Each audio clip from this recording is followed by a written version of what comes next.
আমি পরিপূর্ণভাবে ইসলামের কাছে আত্মসমর্পণ করব, আল্লাহর হুকুম আহকামের কাছে আত্মসমর্পণ করব, রাসূল সাল্লাল্লাহু আলাইহি ওয়াসাল্লামের প্রত্যেকটা সুন্নাহর কাছে আত্মসমর্পণ করব। এই ইসলামটাকে আমি মডারেট বানাবো না।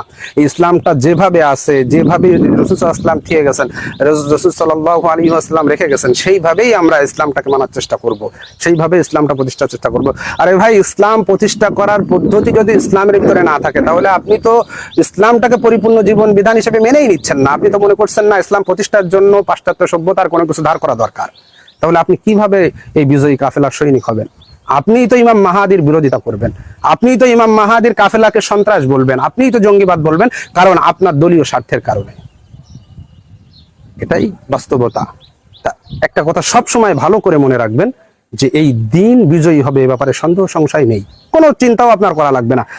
আমি চিন্তা করব যে আমাদের অবস্থানটা কি হবে, এই দিনের যে বিজয়ী হবে, এই বিজয়ীর অংশ আমরা কিভাবে হতে পারবো, ওই বিজয়ী কাফেলার অংশ আমরা কিভাবে হতে পারবো।